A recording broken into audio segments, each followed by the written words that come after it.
That's just some of what happened on Monday. National political reporter for Politico, Gabe Debenedetti, joins me now on set to discuss the day's news and what we can expect the rest of the week. Hey there, Gabe. Hey there. All right, so let's start talking about this Consumer Financial Protection Bureau. I mean, this says it all. Who's the boss? That's exactly right. You have the White House defending Mick Mulvaney, the appointment of President Trump, to the director position. How do you see this playing out, though? Lots of lawsuits, lots of fights in Washington. The real question is how long this is going to take. Yeah. The backstory here is that the outgoing head of the CFPB stepped down last week. Richard Cordray, he's probably going to go run for governor in Ohio, and he's a Democrat. He said, well, my deputy should be in charge here. But when the White House disagreed, they put their budget director, Mick Mulvaney, in place, and now they're dueling lawsuits. Unclear who's actually supposed to be in charge. This is just another mess, and it's not going to, be cleaned up anytime soon. And so, in the meantime, they just both show up for work every day? Well, Mick Mulvaney showed up today with donuts, Right. And his rival filed a lawsuit and met with some senators on Capitol Hill on the Democratic Party to try and figure out what comes next. But the reality is that the agency is basically in paralysis right now, and that's what Mick Mulvaney wants. He in the past has said that he doesn't think the Bureau should exist. So there's a real fight, and it's sort of a titanic fight over what the role of the government here is in protecting, consumers. And the White House is being pretty clear that it more or less doesn't think that the CFPB should exist. Yeah, I mean, huge philosophical differences here. All right, let's turn to tax reform. That, of course, is on the agenda this week. Republican Senator Bob Corker said Monday that he could oppose his party's tax bill over deficit concerns.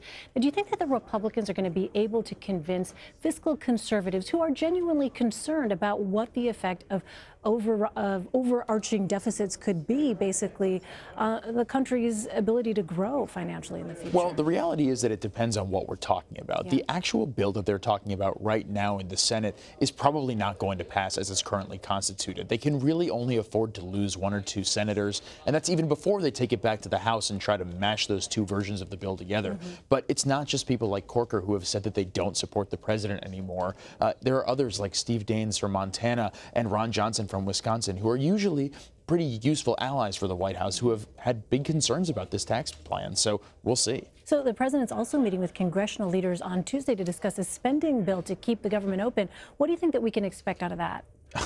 A lot of fireworks. After the last time that the president met with Chuck Schumer and Nancy Pelosi, the Democratic leaders, they came up with a deal that really angered a lot of Republicans, including Paul Ryan and Mitch McConnell, who will also be in the room. So much like a lot of things in Washington right now, we have no idea what to expect. But the reality is that there's a deadline coming up soon where they're going to have to fund the government, figure out how to do that, and that's going to be, the topic of discussion.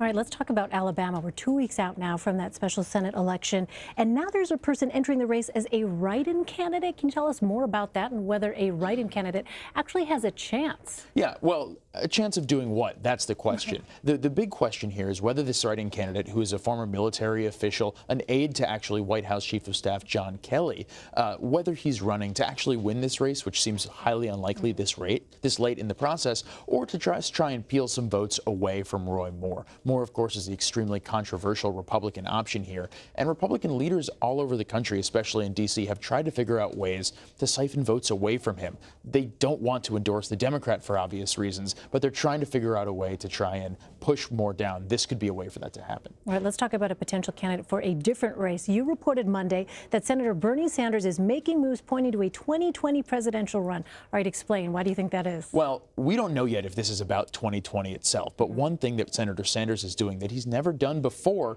is essentially going through each of his biggest political weaknesses and trying to address them. So he's been building up contacts with party leaders in the so-called establishment. He's been boning up on foreign policy, giving a bunch of... That's not been his way in the past. Well, and this might end up being a big problem for him if he tries to run again in 2020 as the anti-establishment figure, but has made all these new contacts. But what his people say, and which is actually true, is he is a new leader of the party, and he's trying to embrace that role and be a responsible leader for Senate Democrats. Is there a risk there, you think? Those folks who really thought that Bernie Sanders was so appealing because he was so anti-establishment, because he was not necessarily part of that Democratic machine that some said people in the Democratic Party felt had lost their way. Yeah, absolutely. And that's one of the big reasons that we're not sure yet if he's going to run for president in 2020. And if he does, what that's actually going to look like. Because if he spent all this time working hand in hand with faces of the establishment like Chuck Schumer, for example, that might not translate so well when it comes to actually talking to voters in Iowa. Yeah, it'll be interesting to see how all of that